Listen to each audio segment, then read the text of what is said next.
So today I added some more herbs to my morning stack. I added um, beetroot powder with hawthorn and grapeseed, also fortified with 3 different B vitamins.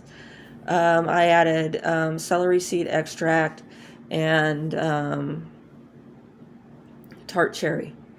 I was thinking about the black cherry trees that used to live all over the place around here. They were big, old, oftentimes hollow in the middle, but they were everywhere, and now they're nowhere.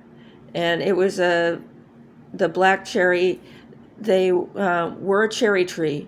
It was definitely cherry wood when you would cut into them, um, but they would have these long stems of berry-like cherries on either side. And the old timers would use those for any kind of joint and muscle pain. And they were extremely deacidifying. So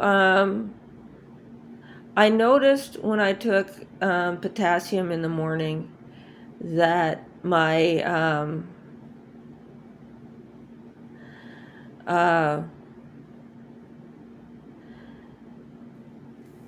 that I was getting a acid on base response throughout my body. My whole body kind of warmed up. I felt where all the crystals were. So I'm definitely dealing with crystallization of acidifying substances in my body. And but I think it's an improvement that after a couple of days of using the potassium, that I was able to feel that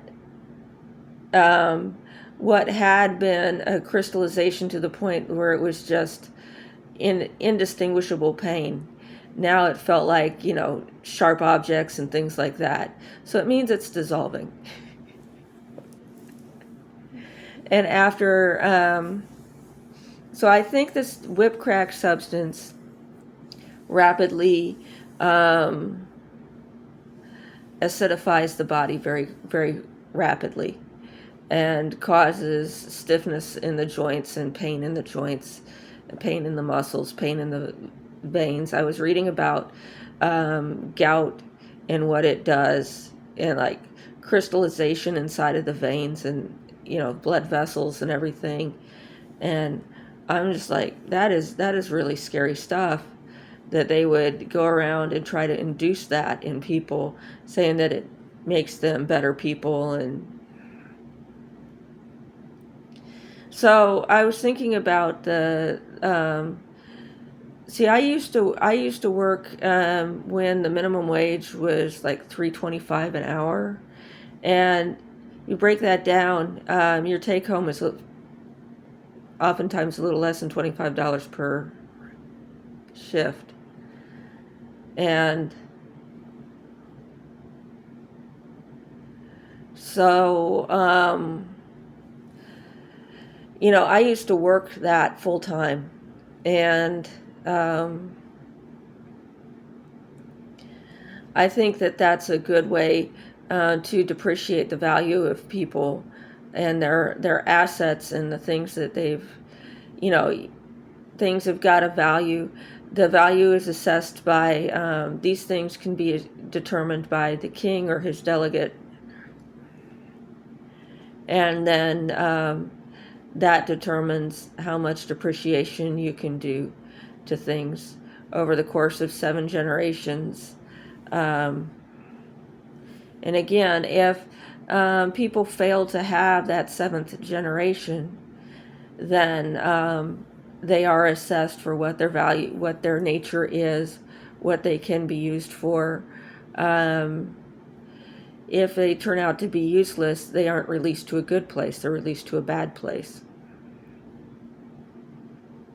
You know, if you had a substance that was indestructible and yet somehow utterly worthless, you would put that in a churn, and use it for grit, use it for a catalyst. You'd apply a catalyst to it to see if you could break it into other things.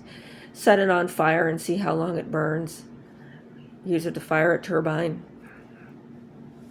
So that is basically the nature of what is described as hell. That when you attack other people physically, there's attacking them in your house, which usually has a much lower karmic load than if you attack them in their house. And if you are taking money from people, if you say you've taken money from them for an illegal substance and you don't deliver, that has a completely different and much lighter karma, much more. If they can't catch you in the immediate, the ripples on that are a lot lighter. That stuff doesn't tend to follow you life after life as such. As if you took money from somebody for the set of needs that is protected is called needs, as determined by a king, a dharma. So you take money for their housing, and it isn't housing. That has heavier weight than you take money for their, or you say, I've taken money from you for this, but it's not really yours. I've got this document that says it is, but I'm not going to treat it as such. If you take money for somebody for food that isn't what it's stated to be, and yet it still nourishes them to some extent, right? That's a lighter thing, but you still have your problem of lying and deceiving, and same with clothing, other things that are basic needs. And needs have to do with age groups, needs have to do with, but everyone needs to live to see tomorrow. Everybody needs to wake up the next day. Life is a need. Everyone needs to stay alive. Why do you deprive them of that need? Time itself can do that. Wear and tear can do that. Or the activities of other people can accumulate to taking away from that need. To say that people don't need to be alive. Now, there's some gender issues there. Some people say that if once a woman is buried, you should leave her that way, especially if her family isn't there to dig her out, to assess the situation and see what, her husband's died, she's buried, leave her that way. But that is literally under rubble. And I'm not really sure. See, there's a woman under there. You want to send off to a foreign land for a new one when you can dig that one out. I just think there's going to be some issues with that.